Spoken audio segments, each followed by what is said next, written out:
wai shin yan arewa ina kuke, kuna ina? Idan ma bacci kuke ku tashi yanzu ba lokacin bacci bane, saboda akwai sirrin mutane da ake amfani da su wajen cin zarafi da cin galaba na yan arewa, musamman ma talakawa wayanda ba su da galihu. Ana ci mana mutunci bila adadin sakamakon rashin sanin ya kamata. An mayar da mu kaji, in muka fito muka yi hayaniya muka yi magana sai a wasa mana shinkafa ko kuma a wasa mana hasi. To gaskiya yanzu ba lokacin wani wasa hasi bane, ya kamata mu yi sayin daka mu gyara, saboda abin da ake mana ya zama cin mutunci, cin kashi, cin fuska ne. Ya kamata mu gyara, saboda haka nake so mu sani gatarin da ya sari gabaruwa da bargo bare bar gamji ba.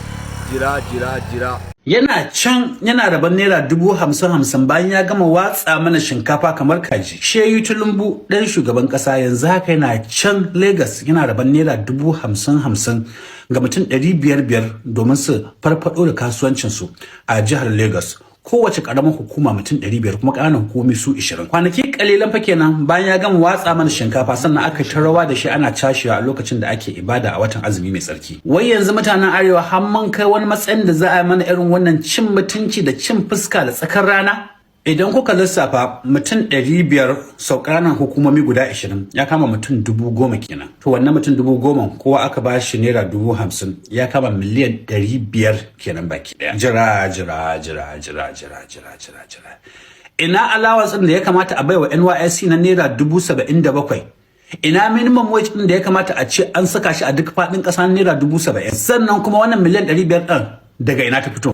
Tulumbu da bakinsa ya furta ya faɗa ya ce ya san farashin 'yan arewa. To a halin yanzu da ɗansa yake can Lagos yake raban naira 50,000 bayan ya gama watsa mana shinkafa kamar kaji. Me kalaman Tulumbun suke nufi? Ku rubuta min a cikin comment section. Wai shin a tunaninka ko kuma a tunaninki wani hanyoyi za mu bi wajen magance waɗannan matsaloli da suke damu ma arewacin Najeriya?